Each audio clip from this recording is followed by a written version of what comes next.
Welcome to this problem walkthrough. Today, we'll be solving LeetCode problem number 1598, Crawler Log Folder. This problem challenges us to simulate folder navigation based on a series of log operations. Together, we'll break it down step by step and understand how to efficiently determine the final folder depth. Let's dive in. In this problem, we are working with a file system that tracks changes made to a main folder and its subfolders. These changes are recorded in a list of strings called logs, where each entry represents a specific operation. Operations can be one of three types: / directs you to move to the parent folder, but if you're already in the main folder, this operation has no effect. / keeps you in the current folder and does nothing.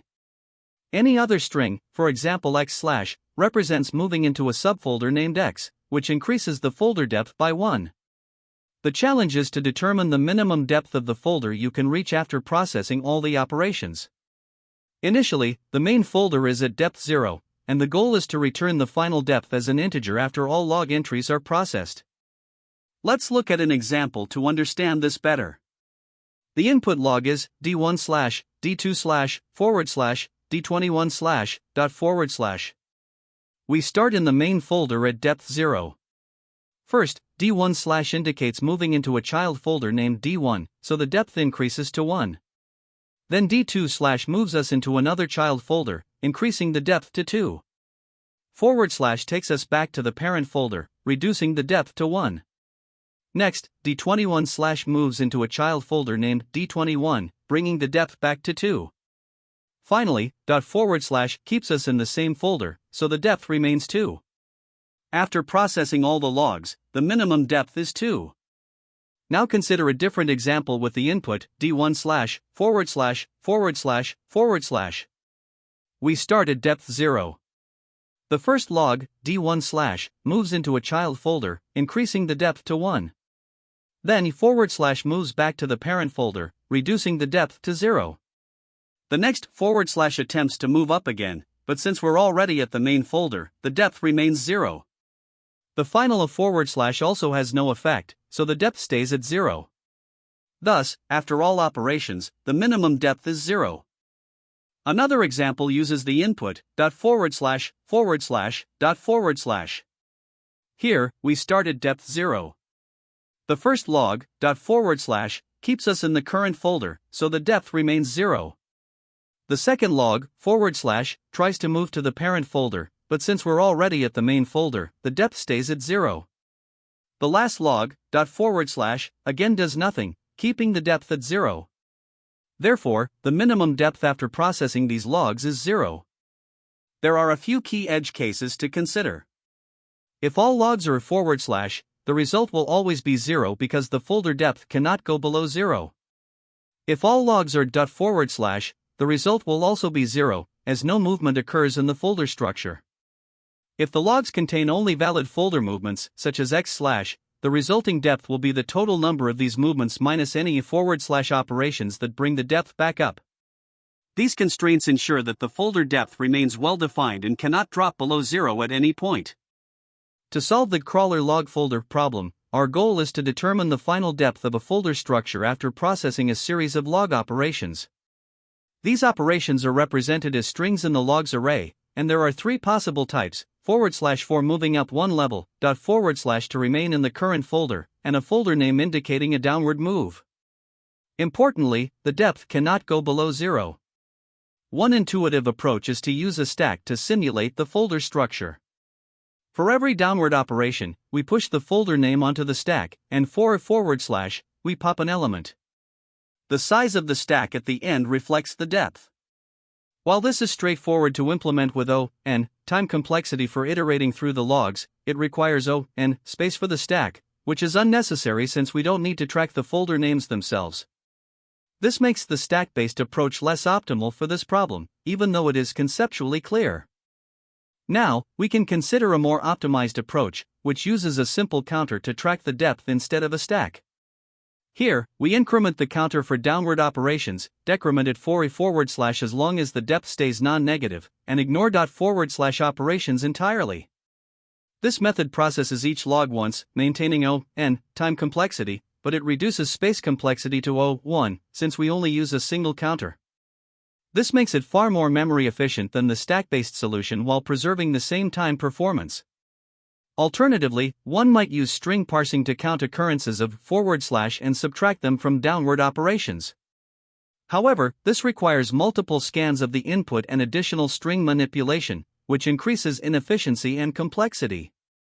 Therefore, the optimized counter-based approach stands out as the best choice for this problem due to its balance of simplicity and efficiency. The key insight here is that we only care about the net change in depth, not the folder names or intermediate structure. Finally, let's evaluate the trade-offs. The optimized approach with a counter is the most effective solution for this problem, as it minimizes memory usage while maintaining clarity and performance. The stack-based approach, though intuitive for beginners, is less memory efficient due to its reliance on storing unnecessary information. On the other hand, string parsing alternatives are not only less efficient but also introduce additional complexity in implementation. By reducing the problem to a straightforward numerical calculation, the counter-based solution aligns perfectly with the requirements of the task, achieving n time and 1 space complexity. This makes it the ideal choice, balancing performance and simplicity while directly addressing the problem's needs. In this problem, crawler log folder, the goal is to determine the final depth of a folder structure after processing a series of log operations. These operations are provided as an array of strings, and they fall into three categories. The first type, / means we attempt to move up one folder level, but this is only possible if we're not already at the root level. The second type, /, indicates staying at the current folder level, which means no change occurs. The third type is a folder name, such as abc/, which means moving down into the specified folder and increasing the depth. The task begins with a depth of 0, and we need to compute the resulting depth after processing all the logs. To do this, we start by initializing a variable, depth, set to 0. This variable will track the current folder depth as we process each log operation. Then, we iterate through the logs array using a for loop, handling each operation based on its type. For example, if the operation is /, we check whether the depth is greater than 0. If it is, we decrement the depth by 1 to move up a folder level. Otherwise, if the depth is already 0, we simply stay at the root level. Next, we handle the other cases. If the operation is /, we do nothing, as it explicitly instructs us to remain at the current folder level. For the third case, when we encounter a folder name such as abc/, we increment the depth by 1, effectively moving down into the new folder. After iterating through all the logs, we return the final value of the depth variable, which represents the resulting folder depth. This approach is both intuitive and efficient because the depth counter directly reflects the folder hierarchy described by the operations in the logs array. There are a few key insights that help reinforce our understanding of this solution. First, using a simple counter for depth is ideal because it provides a direct and efficient way to track changes in folder levels. Additionally, edge cases are handled naturally by this approach. For instance, if the logs array is empty, the depth remains 0, as no operations are performed. Similarly, consecutive / operations at the root level will have no effect, ensuring the depth does not go below 0. Finally, operations like // are effectively ignored, as they do not influence the depth. The only data structures we rely on are the depth variable, which is an integer, and the logs array, which we process sequentially. Now let's analyze the complexity of this algorithm. The time complexity is n, where n is the length of the logs array, because we process each log operation exactly once in a single pass. The space complexity is 1, as we only use a single integer variable, depth, to track the folder level, and no additional data structures are required. To solidify our understanding, let's walk through an example. Suppose the input logs array is d1/, d2/, / d21/, . We start with a depth of 0. The first operation, d1/, moves us down one level, so the depth becomes 1. The next operation, d2/, moves us down another level, making the depth 2. Then, / instructs us to move up one level, reducing the depth to 1. After this, d21/ moves us down into a new folder, increasing the depth to 2. Finally, // tells us to stay at the current level, so the depth remains 2. The final output is therefore a depth of 2, which represents the folder's position after processing all the logs. This Python implementation solves LeetCode problem 1598, crawler log folder. The goal is to calculate the folder depth after processing a sequence of log operations. Let's break down the solution. The min operations method receives a list of strings, logs, representing the log operations. We initialize a variable depth to 0, representing the starting depth, root folder. We iterate through each log operation. 1. If the operation is /, it means moving up one folder level. However, we can only move up if the current depth is greater than 0, not at the root. If so, we decrement depth by 1. 2. If the operation is // we do nothing because this indicates staying at the current folder level. 3. For any other operation, representing a folder name like abc/, we move down one level by incrementing depth by 1. At the end of the loop, depth holds the final folder depth. This value is returned as the result. The solution handles edge cases effectively, such as when the logs contain redundant / or ./ operations at the root level. With an O(n) time complexity, where n is the length of the logs list, the implementation is efficient and concise. This is the Java implementation of LeetCode problem number 1598, crawler log folder. The logic mirrors the Python solution, using a for loop to process each log entry while maintaining a depth variable to track the current folder level. Key differences include Java's explicit type declarations, the use of string.equals for string comparison, and the class structure. The solution ensures the depth never goes below 0 and increments only for valid folder entries. We are solving the problem by processing the logs step by step. To begin, we initialize a variable called depth to 0, which helps us track the current folder depth. Since we start at the root level, the depth is initially 0. Now, the first log is d1/, which indicates entering a folder. Since this is not a special command like a / or // we increment the depth by 1, making it depth equals 1. Next, the second log is d2/, and just like before, this means entering another folder. So, we increment the depth again, resulting in depth equals 2. Then, we encounter the third log, /. This log means we go up one directory. Since our current depth is greater than 0, we decrement the depth by 1, bringing it to depth equals 1. Now, we move on to the fourth log, d21/. This log represents entering yet another folder, so we increment the depth by 1, resulting in depth equals 2. The fifth log, // is a special command that means we stay in the current directory. Since staying in the same directory does not change the depth, it remains depth equals 2. Finally, after processing all the logs, the resulting depth is 2, which we return as the output. In this example, the logs are // and they all represent commands to go up one directory. We begin by initializing depth to 0, as we are at the root level. The first log is a /, which means going up one level. However, since the depth is already 0, we cannot go up further, so the depth remains unchanged at depth equals 0. Similarly, the second log is another /, and once again, we cannot go up from the root level, so the depth stays at depth equals 0. The third log is also a /, and just like before, there is no change to the depth. After processing all the logs, the final depth is still 0. Therefore, we return depth equals 0. In this example, the logs are d1/, d2/, ./, d3/, / d31/. To start, we initialize depth to 0. The first log is d1/, indicating that we enter a folder. So, we increment the depth by 1, resulting in depth equals 1. The second log is d2/, which also means entering a folder. We increment the depth again, making it depth equals 2. The third log, // is a command to stay in the current directory. Since this does not affect the depth, it remains depth equals 2. Now, the fourth log is d3/, which represents entering another folder. We increment the depth by 1, bringing it to depth equals 3. Then, the fifth log is a forward slash, which means going up one level. Since the depth is greater than 0, we decrement the depth by 1, resulting in depth equals 2. Finally, we process the last log, d31 slash.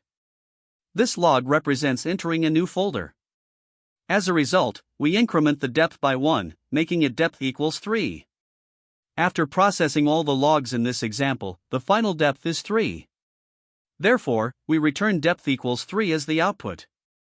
The time complexity of this solution is O, n, and here's why. The function iterates through the input list, logs, which contains n entries. For each log entry, a constant amount of work is performed. Specifically, the algorithm checks whether the current log is equal to a forward slash or not equal to dot forward slash, and these comparison operations take O1 time.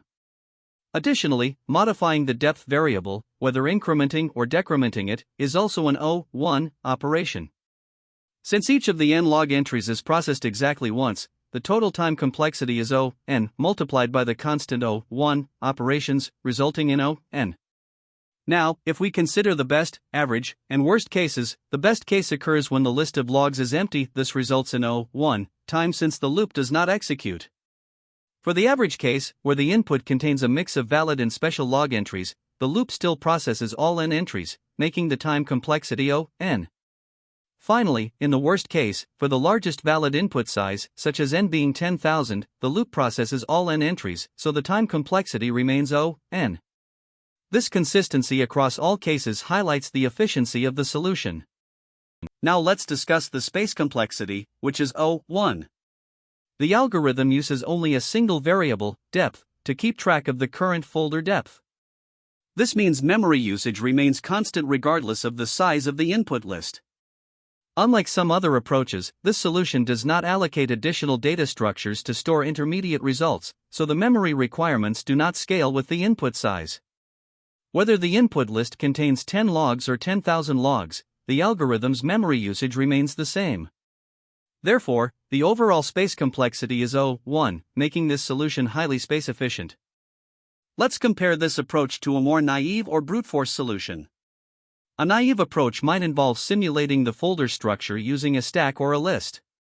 In this method, valid folder names would be pushed onto the stack, and entries like a forward slash would result in a pop operation. While this approach also processes the logs in O(n) time, its space complexity is O(d), where d is the maximum depth of the folder structure. In the worst case, d could grow as large as n, making the space complexity O(n). In contrast, the current solution directly tracks the folder depth with a single variable, reducing the space complexity to O(1). To summarize, the linear scan of the input ensures that every log is processed exactly once, contributing O(n) time complexity. The operations within the loop, such as comparisons and variable updates, take constant O(1) time. Since no additional data structures or recursive calls are used, the space complexity remains O(1). This makes the solution optimal, achieving linear time complexity while minimizing space usage. It outperforms stack-based methods in terms of memory efficiency, delivering the best possible performance for this problem. When working on this problem, there are some common mistakes to watch out for. One of them is confusing the logic of dot forward slash and forward slash. Remember that a forward slash reduces the folder depth by one level, but only if it's possible, while dot forward slash does nothing, it leaves the depth unchanged. Misunderstanding this distinction can lead to incorrect calculations of the current depth. Another frequent error is allowing the depth to go negative when processing forward slash. This is not valid since the depth of a folder cannot be less than 0. To handle this, you can use something like max, depth 1, 0, to ensure the depth stays non-negative. Additionally, it's important not to ignore edge cases. For example, logs that only contain dot forward slash operations should leave the depth at 0, logs with multiple of forward slash at the beginning need careful handling to avoid going below 0, and empty logs should also result in a depth of 0.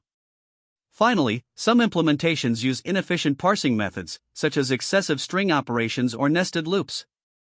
These can be avoided by using a simple loop with a counter to track the depth effectively.